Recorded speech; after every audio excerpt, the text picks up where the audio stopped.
y gracias a Cristina y a Neurofinanzas por la enorme oportunidad de platicarles.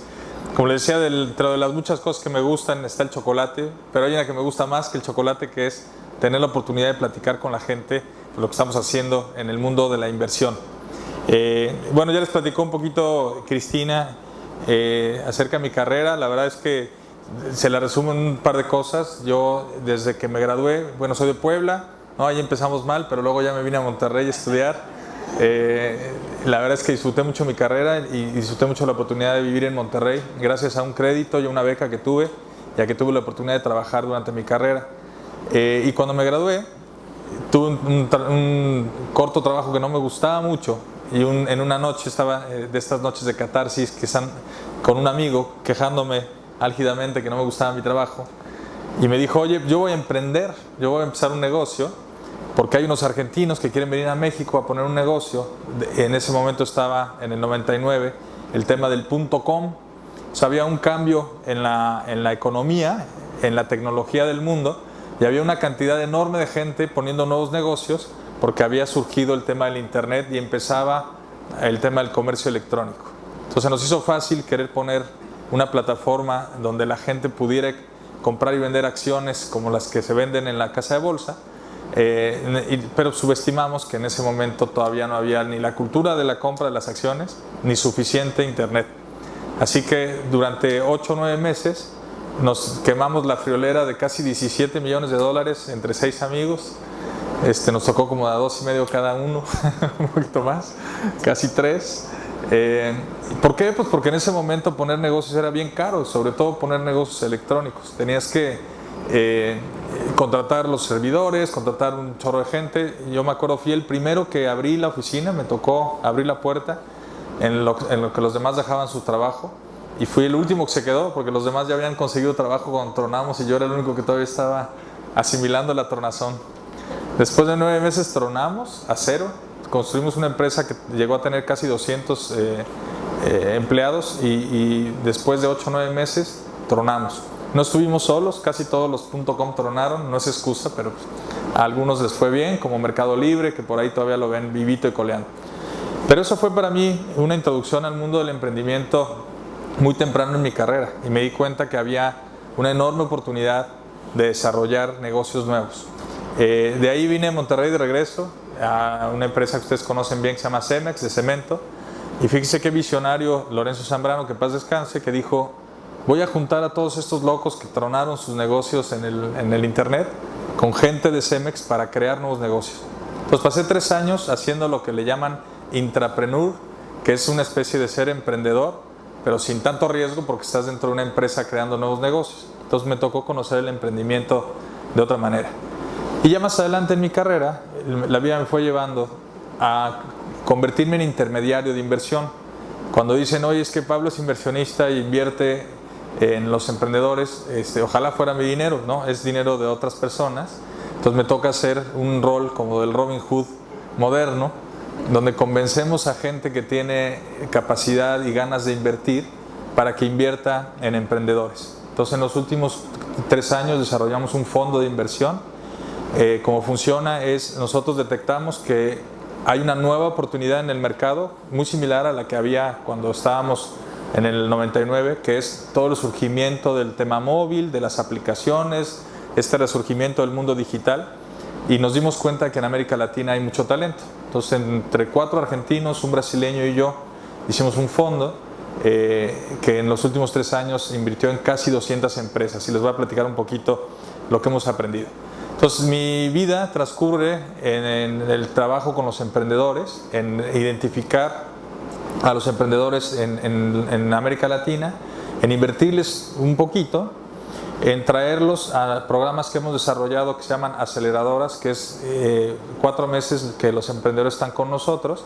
En esos 4 meses llegamos a conocerlos y si eventualmente creemos que el negocio va a ir bien, invertirles un poquito más y ayudarles a conseguir inversión de otros inversionistas. Este es un mundo en donde el chiste es que las ideas buenas salgan a la luz para que los inversionistas les inviertan un poquito más de dinero. Entonces, bueno, es un poquito la carrera. Hay una idea ahí de que vivimos en la mejor época para emprender.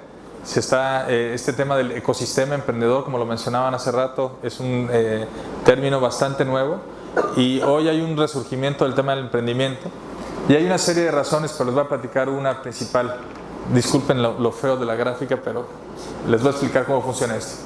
Los negocios normalmente cuando nacen y van creciendo, este es el tiempo, pasan una etapa muy larga de más o menos 2 años, donde difícilmente generan rentabilidad, ¿no? Le llaman el valle de la muerte. Entonces, aquí están los emprendedores, aquí están pensando en sus ideas, y de repente aquí empiezan el negocio y empiezan con los 3 Fs, con los familiares, ¿no? Los friends, los amigos, y los fools, la gente que logran convencer que estaba distraída. Y luego, normalmente se aparecen unos cuates que les llamamos ángeles inversionistas, que le ponen un poquito más de dinero.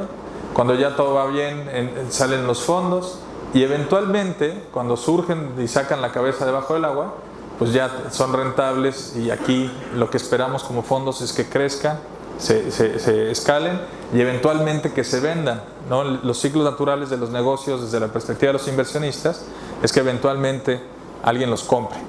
Aquí en México y en América Latina es un poquito más complicado, porque el sistema de bolsa de valores todavía no está tan sofisticado. Todos los emprendedores a veces se atoran aquí en el crecimiento y de repente ya no pueden crecer más porque no hay capital de este tipo de hacer oferta pública o de que los compre un grandote. Pero esto, cuando por ejemplo nosotros invertimos en el 99-2000, era como un desierto. O sea, estábamos aquí, de repente un fondo que apareció de no sé dónde, yo ni los conocía, nos invirtieron, ya les dije el dineral que nos gastamos, pero todo esto estaba muy vacío. Esto cambió en los últimos 4 o 5 años en México. Hay una serie de organizaciones que increíblemente no existían. Les voy a platicar de algunas quizás los conocen. ¿Alguien ha oído de INADEM? El Instituto Nacional del Emprendedor. Es una división del gobierno que apoya a los emprendedores. No existía, lo puso el presidente actual, probablemente uno de sus únicos aciertos, y puso el INADEM. Pero también hay una serie de entidades que tampoco existían antes. Por ejemplo, empresas como Cinépolis tienen hoy una aceleradora. Lo que hacen es, emprendedores que están haciendo negocios que tienen que ver con el entretenimiento, ellos los toman y les aportan un dinero y los acercan a la empresa. Entonces la empresa ya no está tan separada de este mundo emprendedor. Hay unos lugares que se llaman WeWork, que aquí todavía en Monterrey no existen, pero empiezan a surgir estos coworkings, no sé si han escuchado, que son los espacios compartidos donde si eres un emprendedor por una cantidad de dinero bastante pequeña, puedes tener un lugar para trabajar. Entonces, increíblemente, yo me acuerdo cuando abrimos el negocio en México, uno de los primeros millones se fueron en comprar una oficina. Literalmente compramos una oficina en uno de los edificios que en ese momento eran nuevos en la Ciudad de México. Ahora no, ahora puedes ir a lugares pequeños para trabajar. Y el lugar es lo de menos. Lo que está pasando es que están desarrollando comunidades de emprendedores donde tú llegas y ya no estás solo, ¿no? El cuate que está en la mesa de junto está también desarrollando un negocio y está con las mismas crisis que tú puedes llegar a tener. En fin, es un mundo completamente nuevo, hay aceleradoras corporativas y demás. Hay algunos fondos de inversión que no existían, hay unos fondos en el gobierno que tampoco existían, como el fondo de fondos, etc. Entonces, si tú eres un emprendedor y tienes una idea, ahora sales a un mundo donde estás arropado por una serie de entidades que no existían, como les decía, más o menos hace 5 años. Nuestros amigos de Blue Box, que tienen ahí una serie de iniciativas también para apoyar a los emprendedores, y luego les puedo dar más detalle de esto. En fin, ¿por qué es importante meterse al mundo emprendedor? Ya sea como mentor, como inversionista, o como emprendedor. Porque hay una razón muy particular que es, y estos son datos de Estados Unidos y les voy a explicar muy rápido, pero del 77 al 2010, estos son los trabajos que se crearon por las empresas emprendedoras, los trabajos netos, o sea, la cantidad de trabajos que se crearon menos la cantidad de despidos, y estos son los trabajos netos de las empresas establecidas. Este es 0, ¿no? Aquí está el 0. Si se dan cuenta, ¿se acuerdan que nosotros teníamos un presidente del empleo? Pues si ese cuate quisiera realmente generar empleo en el país, pues tendría que hacer empresas nuevas, porque las empresas establecidas tienden a la eficiencia, y la eficiencia normalmente empieza por cortar los trabajos. Y esto es más dramático en las épocas de recesión. Estas están sombreadas, son la recesión, y miren cómo está aquí generando trabajos y ¡pum!, ¿no? Y empiezan a generar otra vez trabajos y ¡pac!, ¿no? Entonces, si México quiere crecer y como país queremos realmente tener una trascendencia económica de innovación, tenemos que apoyar a los emprendedores, tenemos que convertirnos en emprendedores o en inversionistas. Mucha gente me pregunta, dado que nosotros vemos un gran volumen de emprendedores y tenemos un portafolio de inversión bastante amplio, me dicen, oye, pero pues, ¿qué le pusieron a estos emprendedores que son exitosos? Y algunos nos dicen, oye, ¿qué no les pusieron? Porque a veces a algunas personas nos sobran algunas cosas en la cabeza que quizá no nos están permitiendo invertir. Entonces esta es la parte principal de mi plática, compartirles a ustedes lo que yo he observado en estos emprendedores que salen adelante y por qué creo que han sido exitosos. No pretendo que sea una lista ni una receta, porque no creo en las recetas, y porque ya en el Facebook hay muchas, ¿no? De los 5 libros que Juan lee antes de levantarse en la mañana, las 4 cosas que la gente exitosa hace antes de dormir y demás. Entonces de esos ya hay muchos. Lo que sí es que les voy a compartir algunas cosas que yo he observado en estos equipos que veo que empiezan a salir adelante. El primero tiene que ver con algo muy humano, que es el tema del miedo. ¿Alguien me ayuda a decirme qué es el miedo? Para ustedes, ¿qué es el miedo? Es una cosa que te paraliza. Paraliza. Te paraliza, ¿no? Tiene un efecto paralizador. ¿Pero qué es el miedo? Cuando te enfrentas a algo nuevo. Cuando te enfrentas a algo nuevo, está ligado con algo que desconoces, ¿no? Te falta información y quizá te entra el miedo. ¿Qué más? Inseguridad. ¿Perdón? Inseguridad. Es inseguridad. Es una serie de cosas. Nosotros observábamos que los emprendedores de nuestro portafolio tenían diferente manera de manejar el miedo. Y invitamos a una psicóloga a observarlos durante el proceso de aceleración. Y esto fue lo que nos dijo. Nos dijo, miren, el problema con el miedo es que es un sentimiento puente. Entonces decía, el miedo está en medio del pasado y del futuro. O sea, normalmente cuando tú encuentras con un miedo, lo primero que haces es pensar en tus experiencias pasadas y dices, híjole, es que la última vez que tomé una decisión de esa naturaleza me fue de esta manera, ¿no? Por lo tanto, creo que me puede ir igual o peor, ¿no? Porque aparte somos fatalistas. Y aparte proyectas, porque en realidad en el momento en el que sientes el miedo, no estás viviendo la situación, estás pasándote una película en tu cabeza de qué es lo que puede llegar a pasar, ¿no? El tema de la inseguridad y de la proyección y de algo nuevo. Pero el chiste es que el miedo lo estás sintiendo en el presente y tiene 3 manifestaciones. Una manifestación física, ¿no? Nos sentimos medio raros, ¿no? En el estómago, empezamos a sudar. Tiene una manifestación intelectual, empezamos a pensar cosas, ¿no? Nos va a pasar esto, la gente me va a ver de esta manera, creo que me voy a morir, ¿no? Creo que mi hijo no va a poder ir a la escuela, etc. Y luego tiene una repercusión emocional, que esa es la más grave, ¿no? Donde empiezas ya a sentirte menos, donde empiezas a sentir que probablemente no salgas adelante y demás. Nada más que el pequeño detalle es que si el miedo realmente está anclado en el pasado y en el futuro, pregunta, ¿qué tan buenos somos como para recordar el pasado? Somos muy malos, ¿no? ¿No les ha pasado con su pareja que de repente estás o con algún amigo y no, es que tú dijiste esto, no, lo que dije es esto, ¿no? Y, ¿no? O que vimos un mismo partido de fútbol y uno se acuerda de una cosa y el otro de otra, y ya olvídense del recuerdo en particular, la interpretación del recuerdo, porque acuérdense que hay un factor bien interesante, no sé si sepan, que no hay ningún espacio en nuestro cerebro donde se guardan las emociones. O sea, no tenemos memoria de emociones, lo que tenemos es memoria de hechos, y entonces corres el cassette, te ves la película y sientes la emoción en el presente. Entonces cuando tú dices, les voy a poner un ejemplo, cuando estábamos en la universidad y venía el examen, te sentías súper nervioso, y cuando te gradúas y te acuerdas, dices, qué tonto, ¿no? Porque es diferente el sentimiento. Se supone que el sentimiento debería estar grabado ahí como un sentimiento de pánico y ahora no. Pues porque tu interpretación actual depende otra vez de tu estado anímico actual y no del anterior. Y luego, ¿qué tan buenos somos prediciendo el futuro? ¿Quién le pega normalmente a sus predicciones del futuro? ¿No? ¿Quién le atina a los números del Melate, etcétera? ¿No? O segurito le va a pasar esto, ¿no? Y le pasa algo distinto. Entonces Entonces, imagínense que nosotros estamos invirtiendo capital físico, intelectual y emocional en algo basado en el pasado, del cual no nos acordamos bien, obtenemos unas interpretaciones muy erróneas, y algo basado en el futuro, que no sabemos predecir. Entonces, lo que decía esta psicóloga es: el miedo es un mentiroso. Y lo que ha observado en los emprendedores que salen adelante, que yo creo que aplica no solamente para el emprendimiento de negocios, sino cualquier movimiento, es que primero lo reconocen, ¿no? Porque parte de lo que hacemos es negar el miedo. ¿Tienes miedo? No, espera, no.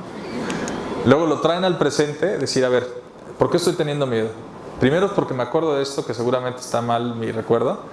Y segundo, porque estoy proyectando que seguramente está mal mi proyección. Entonces, cuando lo traes al presente, les ayuda mucho a estos emprendedores digamos, a darle las dimensiones correctas.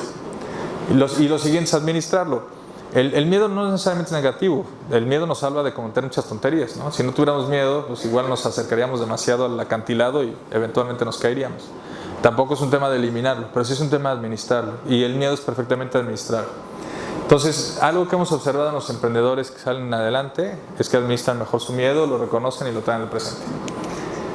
Otra característica, y por eso bajé la computadora porque les traigo un video, es que hemos tratado de entender dentro de los equipos emprendedores qué roles existen y cuál es el más importante. Si yo les preguntara a ustedes cuál es el rol más importante en un equipo de emprendedores, o que empieza algún negocio, o que empieza algún movimiento, ¿cuál de los roles ustedes me dirían que es el más importante? El de líder, ¿verdad? Tenemos esa sensación de que el del líder, el de la iniciativa, es el principal. Y aparte, culturalmente, pues es al que le ponemos la medalla y lo ponemos en las 20 promesas de la expansión y lo ponemos en la portada de la revista. Entonces tenemos una idiosincrasia de seguir al líder y de buscar al líder y de aplaudirle al líder. El mensaje es: el liderazgo está sobreglorificado. Y lo que nos pasa como seres humanos es que tendemos a envidiar al líder. Entonces, muchas veces cuando alguien tiene una iniciativa, aunque parece buena, no nos sumamos porque pues, no fue la mía, no es mi bebé. Cuando hay muchísima oportunidad, hay de hecho mucho más oportunidad en juntarnos con gente que trae la iniciativa o en movimientos que ya están, que empezar el propio. Entonces, aguas, porque muchos estamos todo el día buscando la gran inspiración y el gran momento para hacer los de la portada de la revista, cuando probablemente haya mucho más oportunidad en ser, como le llaman aquí, un segundo seguidor. Me voy rápido con lo siguiente. Otro tema que hemos visto con los emprendedores que les va muy bien es el tema de ambición. Culturalmente y sobre todo en América Latina tenemos muy grabado el tema de la ambición es mala, la ambición es pecado, no es pecado capital, pero casi, ¿no? Y más difícil pasa un rico por el ojo de la aguja que el pobre, entonces de repente estamos muy confundidos, ¿no? Hay un concepto que se llama moonshot, que es el tiro a la luna, ¿no? Cuando alguien dijo en los 60s, vámonos a la luna, pues todo el mundo le dijeron, estás loco, ¿no?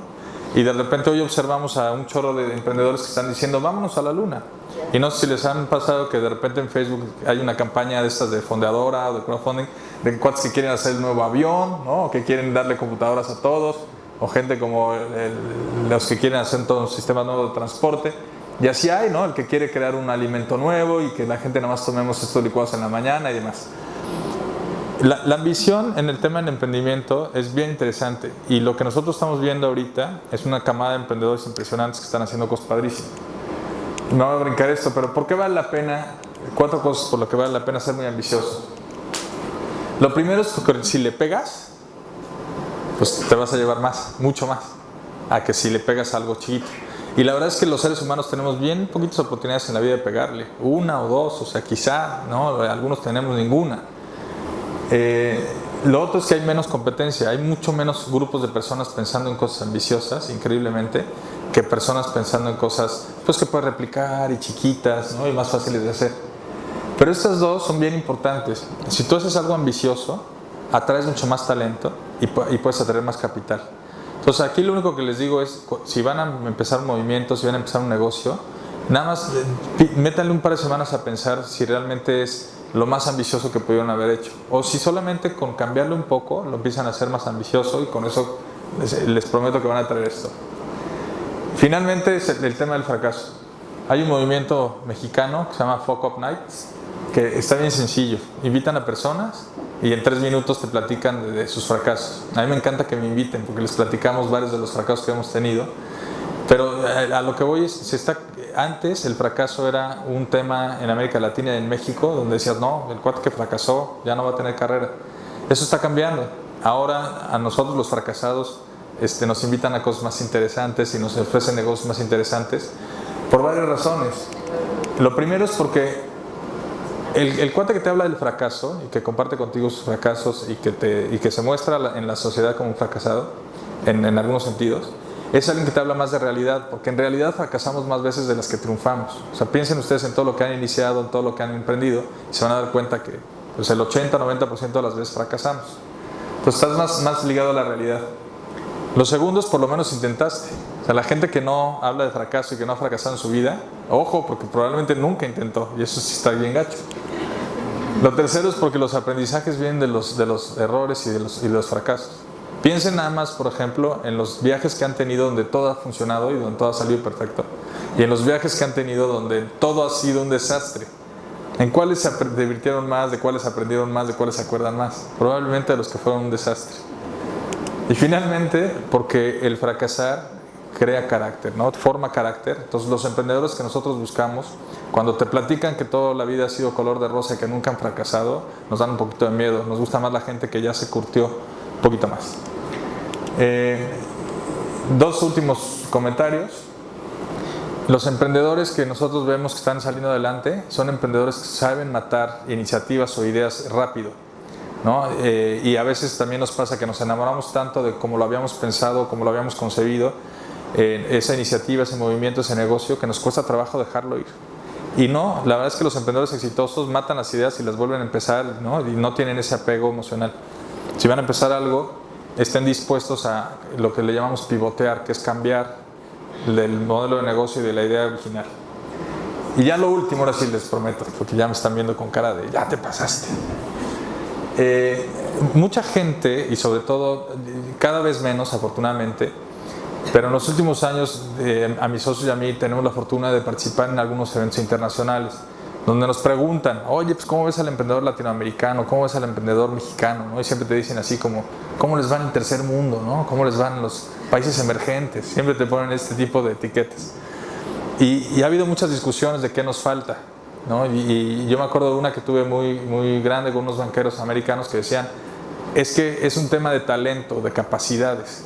Yo les decía, no, es un tema de cultura. O sea, para mí el talento y las capacidades están. Y cuando me dicen, oye, a ver, danos una muestra, siempre les pongo el caso de esta persona. ¿Usted lo conoce? ¿Quién lo conoce? Levante la mano. ¿Tú lo conoce? Ese cuate es de Colima, se llama Oscar Salazar. Yo lo conocí cuando tenía otro fondo. Exactamente. Este cuate fundó Uber.